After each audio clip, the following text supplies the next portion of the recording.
Tu as du pouvoir sur ton esprit, pas sur les événements extérieurs. Réalise cela et tu trouveras la force.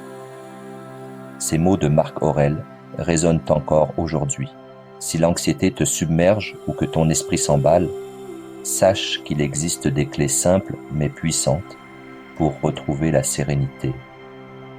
Dans cette vidéo, nous allons découvrir ensemble 5 leçons essentielles de Marc Aurèle. En les appliquant, tu apprendras à mieux gérer ton anxiété et à restaurer un véritable calme intérieur. Continuons ensemble vers plus de clarté et de sagesse. L'anxiété pousse souvent à chercher des distractions, réseaux sociaux, jeux vidéo, télévision ou parfois même des substances comme l'alcool. Ces échappatoires peuvent temporairement soulager, mais elles nous éloignent de nos émotions et, à long terme, peuvent aggraver notre mal-être.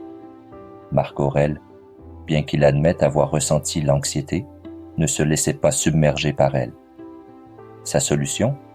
Diviser les choses en éléments simples pour en diminuer l'impact émotionnel. Par exemple, face à une musique entraînante, il proposait d'en analyser chaque note, chaque son. En déconstruisant l'ensemble, on finit par lui accorder moins de pouvoir.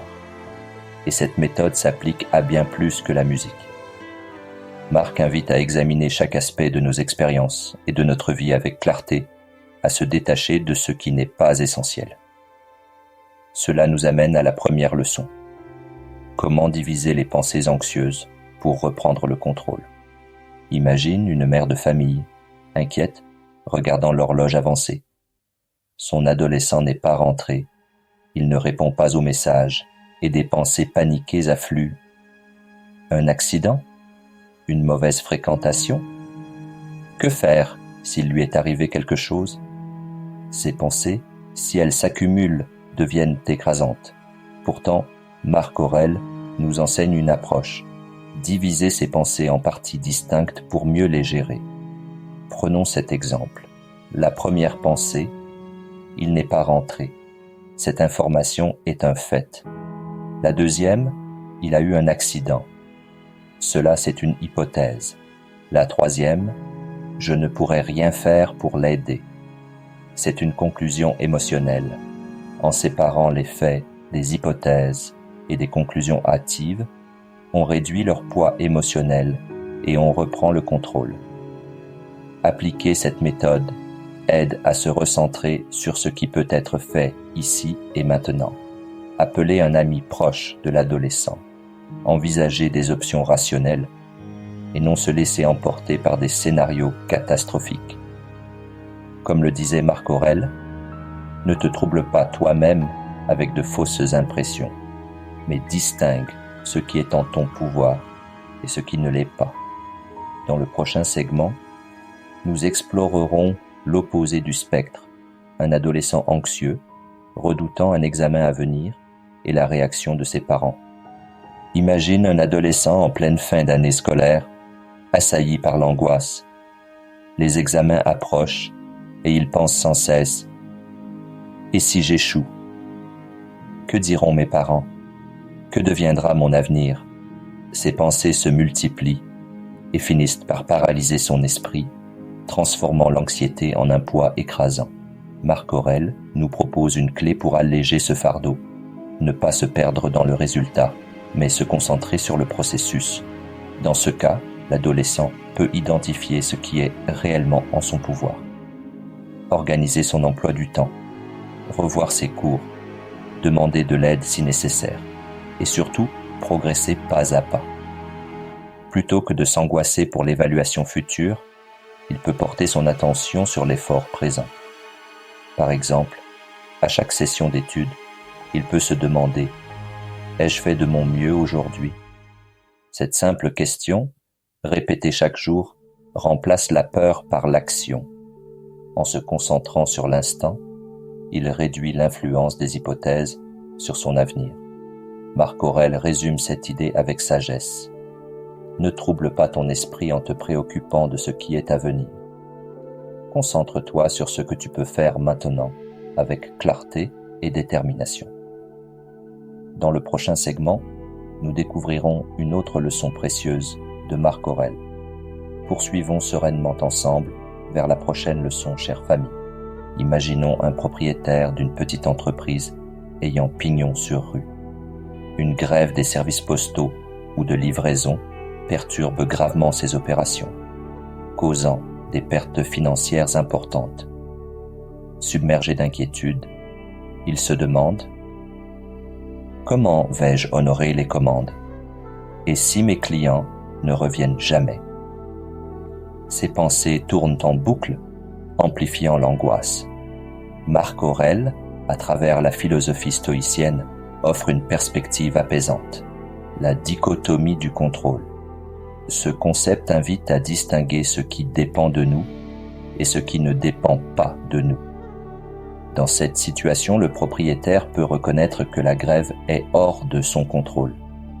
Cependant, il peut agir sur des éléments qui sont en son pouvoir, informer ses clients avec transparence, chercher des solutions alternatives de livraison et maintenir un service client impeccable. En concentrant son énergie sur ce qu'il peut influencer, il évite de gaspiller son temps et son esprit sur des éléments incontrôlables. En prenant du recul, il se donne une chance de transformer une crise en opportunité d'apprentissage et d'adaptation. Marc écrit: « Tu as pouvoir sur ton esprit, non sur les événements extérieurs. Prends conscience de cela et tu trouveras la force. » En gardant cette idée en tête, explorons une autre leçon stoïcienne qui peut nous aider à mieux gérer nos émotions face aux défis de la vie. Imaginez une dame dans la soixantaine, une mère et une grand-mère dévouées, qui commencent à s'inquiéter de plus en plus de l'idée de la mort. Elle se demande: que deviendra ma famille sans moi? Auront-ils la force d'aller de l'avant? Ses pensées l'envahissent et l'empêchent de profiter pleinement du temps qu'elle passe avec ses proches. Le concept stoïcien de memento mori, qui signifie « souviens-toi que tu vas mourir », nous invite à accepter la mortalité comme une réalité inévitable, mais surtout comme une occasion de vivre intensément le moment présent. Marc Aurèle lui-même nous encourage à ne pas fuir cette vérité, mais à l'intégrer dans notre quotidien. Pour cette femme, se rappeler que la mort fait partie de la condition humaine peut être libérateur. Cela ne signifie pas abandonner sa famille ou ignorer ses responsabilités, mais plutôt vivre chaque jour avec gratitude et intention. Elle peut transmettre son amour, ses valeurs et ses enseignements à ses enfants et petits-enfants, renforçant ainsi un héritage durable. En se concentrant sur ce qu'elle peut faire aujourd'hui, elle crée des souvenirs précieux et laisse une empreinte qui continuera à les inspirer. Marc Aurèle nous rappelle: la mort sourit à tous.